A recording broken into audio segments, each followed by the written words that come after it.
Now, there aren't many roles that Dame Helen Mirren... Thank you, that's a nice not welcome. You, not Dame Helen Mirren. There aren't many roles you haven't played in your 40-year career. I'm not going to read all this stuff. I'm just going to talk to you. No, Shakespeare, Jane Tennyson, we know all of that. Yeah, a fantastic and extraordinary career. And you have produced a book, but it's not the average thespian's My Life story, because as you point out... Thespian? Isn't it thespian? I don't Thespian know. sounds a mix between an actress and a lesbian. I'm a thespian. Thespian. I'll try thespian. No, at any rate, yes. What you do, you point out that when we get these books, everyone turns to the pictures. So you filled this with pictures and Yes, some exactly. comments Made on it the pictures. easy. Yes, exactly. Going from some wonderful pictures of the young you, right down to the child through your teenage years and the early years.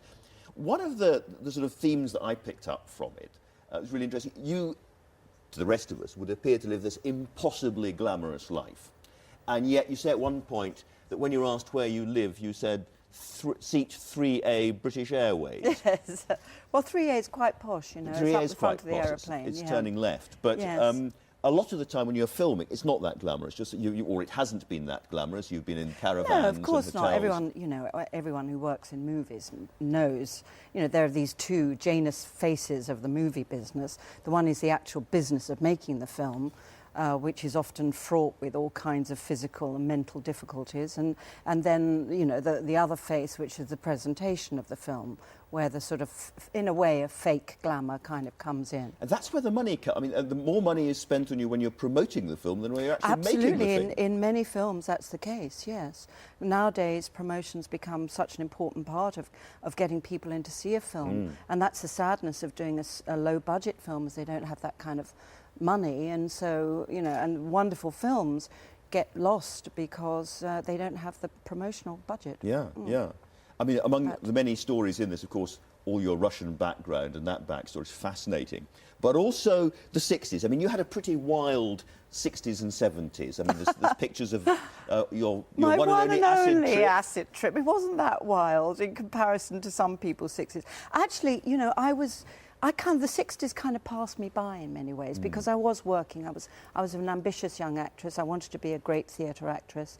And so I spent my days and nights learning lines, rehearsing plays, performing them in the evening, having a good old drink afterwards with my fellow actors. But really that was it. But I did have a group of friends that I talk about, and but I've always felt very uncomfortable in the 60s. I was always too fat for the 60s, basically. You don't look too fat from the pictures. No, but I was. You know, it was twiggy. You know, it was that era. Yeah. So, you know, and when I would go to the King's Road, I'd feel like someone who'd stumbled into a club that they didn't belong to, and everyone would look me up and down like, you're not supposed to be here. So I never went to any of those clubs, you know. So really, I wasn't a 60s bird at all.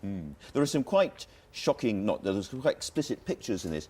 I needed a magnifying glass and 20 minutes before I decided I was definitely shocked. It took me a wee while. Oh, what the... yes, well, I was living with a very wonderful photographer, and we did a lot of sort of art work together. It's just disconcerting for all of us who see you as the Queen, and then you see, and it's kind of things are going on in our heads. Well, again, that was a long time ago, It was Andrew, a long time ago. Unfortunately. And you worked with some amazing directors, both theatre directors and film directors. I was asking Michael Parkinson if there was anyone he hadn't interviewed you. Were there any of the great directors you thought, I wish I'd worked with this person or that person? Or oh yes, of course. I mean, a long list of those. Yeah. And going back to your sort of earlier theatre days, the Peter Brook years and so on, anybody that stands out particularly now? You think that was just a golden moment for me? Well, you mentioned the man himself, Peter Brook, and I think he is certainly one of the great geniuses of live theatre in the last sort of 30 or 40 years. So, that was an incredible experience to work directly with him. I want to ask you about the Queen. Obviously, everybody does. The Queen but herself, before we do or the that, film. Both. Yeah. But let's just have a little look at the performance to remind ourselves. I doubt there is anyone who knows the British people more than I do, Mr. Blair, nor who has greater faith in their wisdom and judgment. And it is my belief that they will any moment reject this mood, which is being stirred up by the press, in favour of a period of restrained grief and sober private mourning. I think you've said that you're a queenist in some ways rather than a monarchist or a royalist particularly. How did you get that voice? If there is such a thing. And did you start with the voice? Because the voice is uncanny. Oh, absolutely, you have to start with the voice. I mean, actually, my voice was not that great. My voice coach was much better at the Queen than I was. But yes, start with the Queen. It was with the voice. Michael Sheen guided me in that direction and said, you start with, get the voice right and feel comfortable in the voice. And you simply watch lots and lots of tapes. And then I Queen. watched lots of tapes. I mean, only for about 2 weeks. And I thought a lot. And I looked at portraits. But really, it was. I think it was a thinking process more than anything. And you said that sort of guided me into the personality. I hope. And getting into the clothes, you said, was quite important. Yes, it was very important. Not so much the shape of the clothes as the feel of the clothes, because our costume designer did a brilliant thing, which was that she made the clothes identically the way that Queen's clothes would be made, in the sense that even the lining, was of incredible quality, highest quality lining. So when you put these clothes on, they just fitted you perfectly, and they went on just sort of like a wonderful sort of lightweight glove, and you suddenly got the feel. And I've worn beautiful costumes all of my life, but you suddenly got the feeling of utter luxury. Yes. It's not an overt luxury. You don't see the outside. On the outside, it's just a plain black dress. But inside, you feel this sense of the kind of class and luxury and spoiltness and all of that. That was sort of important. The DCI Tennyson role, which is the other one that you're so well known for, we'll see that in a moment. So there's something very interesting there in the book about body language. You were taught never to cross your... A senior policewoman said, never cross your arms. Never cross your arms. It's a defensive action, and always try and touch someone. And always. So I've noticed. You said this. Politicians come and touch you because it shows that they're in power. charge. Exactly. And I think it's really interesting when you see politicians, at a big, if Bush goes to visit Sarkozy, for example, you'll see the two of them angling to be the first one to touch the other one. Usually it's the welcoming who takes control, puts his arm around the other person, just puts his hand to say, you're on my territory now. It looks like a welcoming It's very animal, thing. isn't it? It's very animal. Fantastic. And I've noticed Bush very often drapes his arm around someone's shoulder, when he's trying to be friendly.